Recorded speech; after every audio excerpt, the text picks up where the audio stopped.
네, 하나님 말씀 나누겠습니다. 이사야 30장 1절부터 17절입니다. 하나님이 더 확실해져야 한다라는 제목으로 하나님 말씀 나누겠습니다. 하나님이 더 확실해져야 합니다. 여러분, 하나님 확실히 계시죠? 예, 하나님 확실히 계십니다.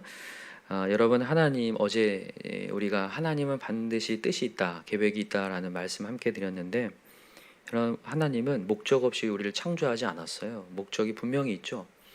그래서 우리 뭐하게 하려고 창조하셨죠? 예배하고 하나님을 찬송하고 찬미하게 하려고 창조하셨다고 했어요. 근데 인간이 하나님을 찬미를 안 하고 예배를 안 하니까 이제 그때부터 죄가 들어왔고 하나님과 관계가 끊어졌어요. 그때부터 이제 하나님이 우리를 외면하신 게 아니라 그때부터 무슨 계획을 짠다고 했어요? 구원 계획, 그죠? 하나님의 구원 계획, 우리를 살리려는 거죠. 우리를 살리려고 하신다. 그래서 급기야 누굴 보내셨냐면 자신의 아들 예수 그리스도 보내셨어요. 여러분, 확실히 알아야 될 게 뭐냐면 예수님 보낸 거 그냥 보낸 거 아니라는 거죠. 우리 살리기 위해 보냈습니다. 확실합니다.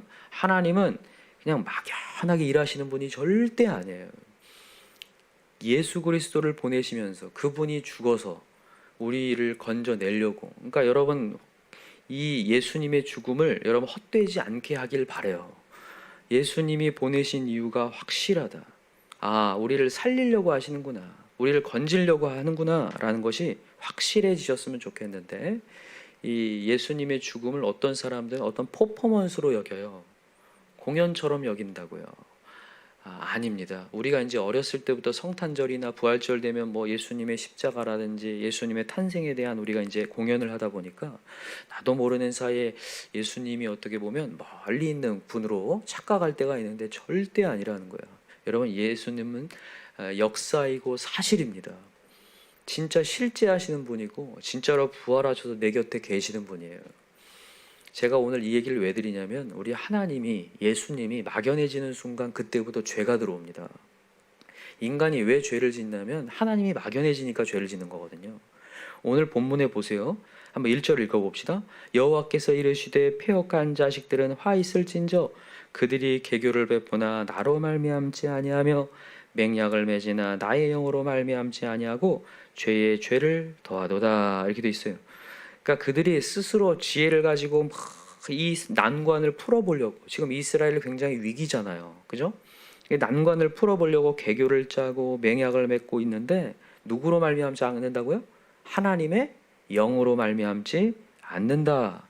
자, 2절 보세요. 그들이 바로의 세력 안에서 스스로 강하려 하며 애굽의 그늘에 피하려 하여 애굽으로 내려갔을 때 나의 입에 묻지 아니하였도다. 하나님께 묻지 않고 계속해서 그 강대국들을 계속 의지하고 있다라는 거예요. 그러니까 하나님이 막연해요. 하나님이 실제하셔서 이 역사 가운데 지금 주관하고 계시고 이 강대국을 무찌를 수 있는 분은 하나님이다라는 어떤 믿음이 없으니까 계속해서 의지한단 말이에요. 이 주변을 계속 의지하고 있다는 거죠. 여러분, 하나님은요 한순간에 막연해질 수 있는 분이라는 것을 우리는 아셔야 돼요. 왜냐하면 하나님이 안 보여요. 맞죠? 사실은 보이는데. 여러분, 이스라엘 백성들이 이렇게 광야를 걷는데 이 가나안 땅에 갔다 오니 정탐꾼의 보고를 듣잖아요, 그죠? 이 뉴스를 딱 듣고 나서 한순간에 무너지죠. 근데 여러분, 우리가 이제 궁금한 게 뭐냐면 이스라엘 백성들은 기적을 경험하지 않은 게 아니거든요. 엄청난 기적을 봤어요. 10가지 재앙을 다 받고 홍해를 건넜고 하늘에서 만나가 내리는 걸 봤다니까요. 그것도 매일같이요. 어때요, 여러분? 매일같이 하늘에서 만나가 내려오는 기적을 매일 보고 있는 사람이 정탐꾼의 보고를 듣고 거기에 무너져요. 야, 이게 이상한 거 아닌가 이렇게 생각할 수 있는데 그렇지 않습니다. 이게 왜 그렇게 된 거냐면 사실을 믿고 있기 때문에 그래요.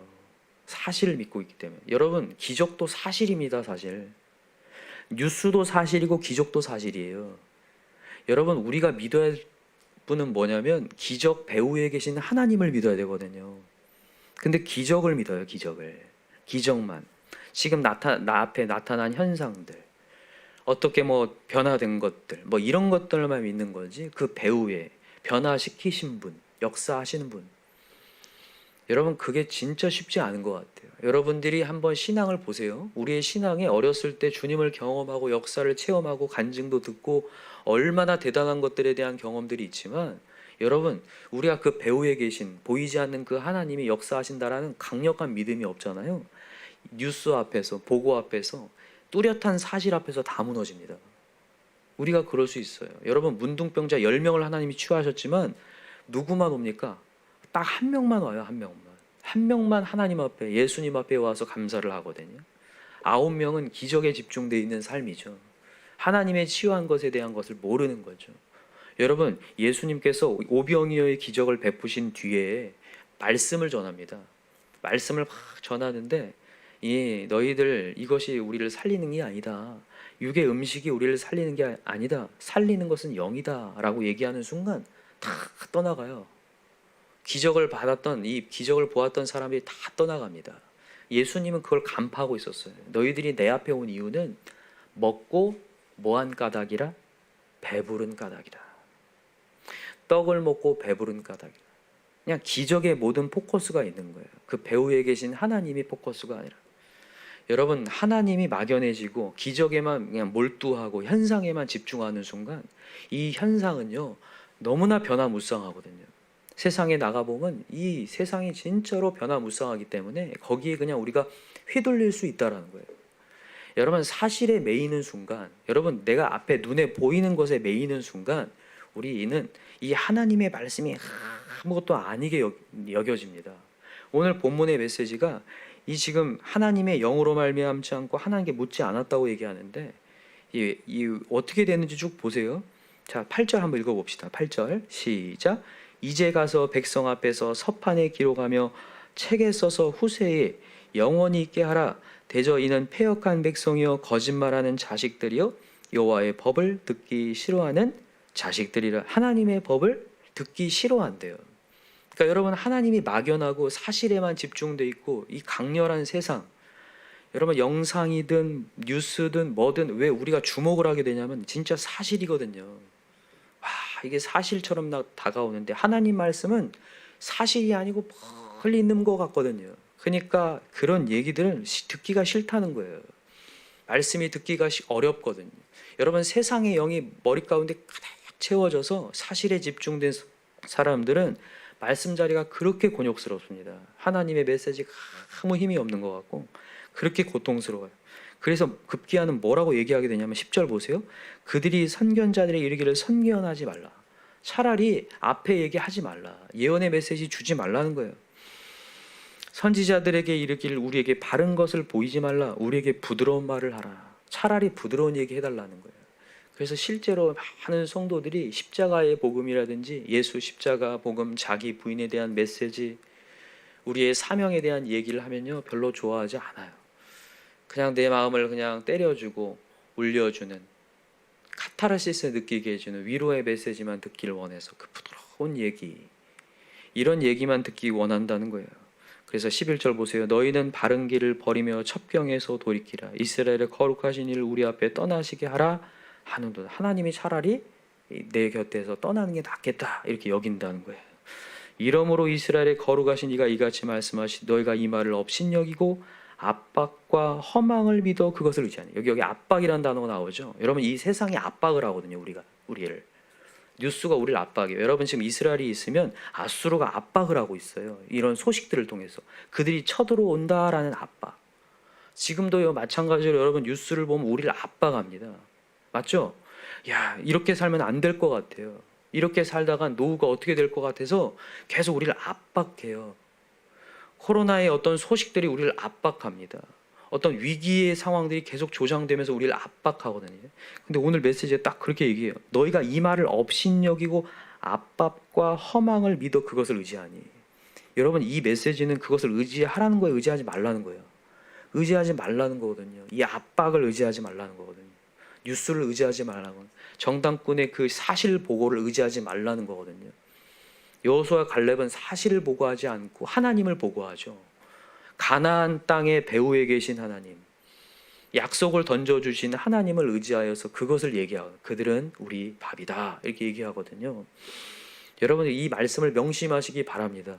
가정에서의 상황도 마찬가지고 직장의 상황도 마찬가지고 우리 인생의 상황도 마찬가지고 모든 뉴스도 마찬가지고 여러분 압박을 의지하지 않길 바래요. 이것이 나를 어떻게 할 것 같아도 절대 그렇지 않습니다. 모든 배후에는 진짜로 하나님의 계심을 믿으셨으면 좋겠어요. 모든 것은 이 하나님의 손길이 닿게 되어 있구나. 하나님의 손길 안 미친 것 없구나. 여러분 이 13절 보세요. 압박을 의지하는 자들이 어떻게 되는지. 자, 13절. 이 죄악이 너희에게 마치 무너지려고 터진 담이 불쑥 나와 순식간에 무너짐 같게 되리라 하셨은즉 그가 이 나라를 무너뜨리시되 토기장이가 그릇을 깨뜨림 같이 아낌이 없이 부서지리니 그 조각 중에서 아궁에서 불을 붙이거나 물 웅덩이에서 물을 뜰 것도 얻지 못하리라. 여러분 우리가 의지하는 그 압박되는 것으로 말미암아 아무것도 할 수 없는 사람이 된다는 거예요. 진짜 그래요. 여러분 걱정이 막 찾아오잖아요. 다 팽개치게 됩니다. 내가 하는 일 것도 다 내려놓게 돼요. 아무것도 하기 싫어져 버립니다. 발을 동동 굴리다가 이거 할까 저거 할까 막 동동 굴리다가 잘못된 선택을 하게 되거나 실수를 하게 되더라고요. 보면 나중에 후회를 하더라고요. 그래서 여러분 우리가 뭐 해야 되는지 15절에 하나님께서 정말 감사하게도 우리에게 해결책을 줘요. 이때 어떻게 해야 되는지.